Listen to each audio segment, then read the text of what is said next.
ನಮಸ್ಕಾರ ಎಲ್ರಿಗೂ. ಸೊ ನೀವೆಲ್ಲ ಕೇಳ್ತಿದ್ರಿ, ಮೇಡಮ್ ನೀವು ಪಾಲಿಸಿ ತೊಗೊಳ್ಳಿ ಅಂತೀರಾ, ನಾವು ಪಾಲಿಸಿ ತೊಗೊಂಡಾದ್ಮೇಲೆ ಬರೀ ಇಂಡಿಯಾದಲ್ಲಿ ಮಾತ್ರ ಕವರ್ ಆಗುತ್ತಾ ಈ ಪಾಲಿಸಿ?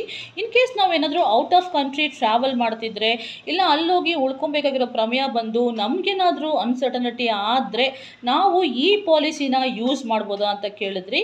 ಸೊ ನೀವು ಈ ಪಾಲಿಸಿ ಇಂಡಿಯಾದಲ್ಲಿ ತೊಗೊಂಡಿರೋ ಪಾಲಿಸಿನ ಯೂಸ್ ಮಾಡೋಕ್ಕಾಗಲ್ಲ. ಸೊ ಅದಕ್ಕೋಸ್ಕರನೇ ನಮ್ಮ ಕೇರ್ ಹೆಲ್ತ್ ಇನ್ಶೂರೆನ್ಸಲ್ಲಿ ಕೇರ್ ಅಡ್ವಾಂಟೇಜ್ ಗ್ಲೋಬಲ್ ಅಂತ ಒಂದು ಪ್ರಾಡಕ್ಟ್ ಲಾಂಚ್ ಆಗಿದೆ.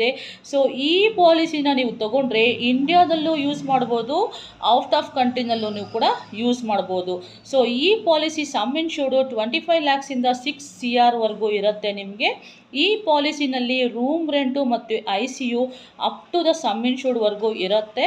ಮತ್ತು ಇದರಲ್ಲಿ ಪ್ರೀ ಮತ್ತು ಪೋಸ್ಟು 60, 120 ಡೇಸ್ವರೆಗೂ ಇರುತ್ತೆ. ಮತ್ತು ಇದರಲ್ಲಿ 10% NCB ಕೂಡ ನಿಮಗೆ ನೋ ಕ್ಲೈಮ್ ಬೋನಸ್ ಅಂತ ಹೇಳ್ತೀವಿ, ಅದು ಕೂಡ ಸಿಗುತ್ತೆ. ಮತ್ತು ಅಡ್ವಾನ್ಸ್ ಟೆಕ್ನಾಲಜಿ ಮೆಥಡಲ್ಲಿ ನೀವು ಟ್ರೀಟ್ಮೆಂಟ್ ಕೂಡ ತೊಗೋಬೋದು. ಎಲ್ಲಿ? ಫಾರಿನಲ್ಲಿ. ಓಕೆ, ಸೊ ಇನ್ ಕೇಸ್ ನಿಮ್ಗೆ ಏನಾದರೂ ಎಮರ್ಜೆನ್ಸಿ ಆಯಿತು, ಫಾರಿನಲ್ಲಿ ಅಡ್ಮಿಟ್ ಆಗಬೇಕು, ಏನೋ ಒಂದು ಆಕ್ಸಿಡೆಂಟ್ ಆಗೋಯಿತು, ಸೊ ಕಂಪೇರ್ ಮಾಡ್ಕೊಳ್ಳಿ, ಇಂಡಿಯಾದಲ್ಲಿ ಒಂದು 20 ಲಕ್ಷ ಖರ್ಚು ಮಾಡಿದ್ರೆ ಅದೇ 20 ಲಕ್ಷ ನಿಮಗೆ USD ಡಾಲರಲ್ಲಿ ಕೊಡಬೇಕು. ಊಹೆ ಮಾಡಿ ನೋಡ್ಕೊಳ್ಳಿ ಎಷ್ಟು ದೊಡ್ಡ ಅಮೌಂಟು. ಸೊ ಆಗುತ್ತಾ ನಮ್ಮಿಂದ?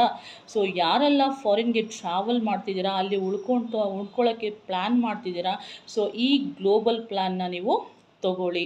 ಸೊ ಇದರ ಬಗ್ಗೆ ನಿಮಗೆ ಹೆಚ್ಚಿನ ಮಾಹಿತಿ ಬೇಕಾದಲ್ಲಿ ನನ್ನನ್ನು ಸಂಪರ್ಕಿಸಿ. ಈ ಕೂಡಲೇ ನಿಮಗೆ ಎಲ್ಲ ಡೀಟೇಲ್ಸ್ ಹೇಳ್ತೀನಿ. Thank you so much.